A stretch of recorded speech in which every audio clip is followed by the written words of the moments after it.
നമസ്കാരം. Today at മലപ്പുറത്തിലേക്ക് സ്വാഗതം. പുല്ലാര വളമംഗലത്ത് വനം ഫ്ലൈയിംഗ് സ്ക്വാഡ് നടത്തിയ പരിശോധനയിൽ വീട്ടിൽ നിന്ന് 235 കിലോഗ്രാം ചന്ദനം പിടിച്ചെടുത്തു. വീട്ടുടമയ്ക്കെതിരെ കേസെടുത്തു. വലിയകത്ത് അലവിക്കെതിരെയാണ് കേസെടുത്തത്. ചങ്ങരംകുളം എറവാങ്കുന്ന് മേഖലയിൽ രൂക്ഷമായ കാട്ടുപന്നിയുടെ ആക്രമണത്തിൽ വൻ കൃഷിനാശം.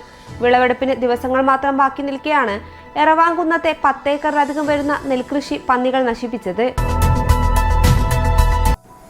തിരുനാവായിൽ റെഡ് ഡേറ്റ ലിസ്റ്റിൽ ഉൾപ്പെട്ട വെള്ള അരിവാൾ കൊക്കൻ നീർപക്ഷികൾ കൂടുവെച്ചതിൽ വൻ വർധനവ് കണ്ടെത്തി. വംശനാശ ഭീഷണി നേരിടുന്ന ഇവരുടെ ജില്ലയിലെ ഏക കോളനിയാണ് ഇവിടെ.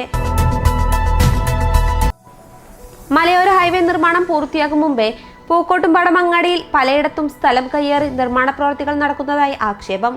എതിർപ്പുകളും നിർദ്ദേശങ്ങളും വകവയ്ക്കാതെ പല വ്യാപാര സ്ഥാപനങ്ങളും ഇറക്കിക്കെട്ടി ഷീറ്റിടുന്നതായാണ് പരാതി. പുത്തനങ്ങാടിയിൽ പ്രധാന റോഡിലെ സീബ്ര ലൈനുകൾ മാഞ്ഞതും സൂചനാ ബോർഡുകൾ ഇല്ലാത്തതും അപകട സാധ്യത ഉയർത്തുന്നു. വിദ്യാർത്ഥികൾക്കും പ്രായമായവർക്കും റോഡ് മുറിച്ചു കടക്കാൻ പ്രയാസമേറെയാണ്.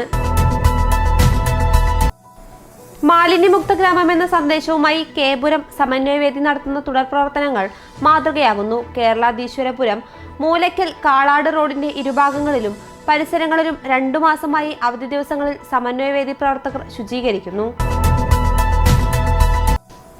കുറ്റിപ്പുറം റെയിൽവേ സ്റ്റേഷന്റെ കിഴക്ക് ഭാഗത്തെ റെയിൽവേ പാതയ്ക്ക് മുകളിലൂടെയുള്ള നടപ്പാത അറ്റകുറ്റപ്പണികൾ പൂർത്തിയാക്കി ജനുവരിയിൽ തുറന്നുകൊടുക്കും. നടപ്പാതയുടെ കോൺക്രീറ്റ് അടുത്ത ദിവസം നടക്കും.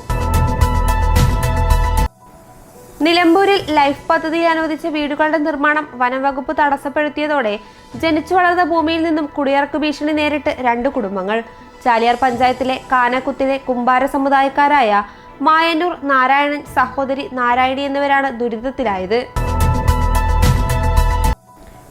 ഇതോടെ ടുഡേ അറ്റ് മലപ്പുറം സമാപിക്കുന്നു. പുതിയ വാർത്തകളുമായി അടുത്ത ദിവസം കാണാം. നന്ദി.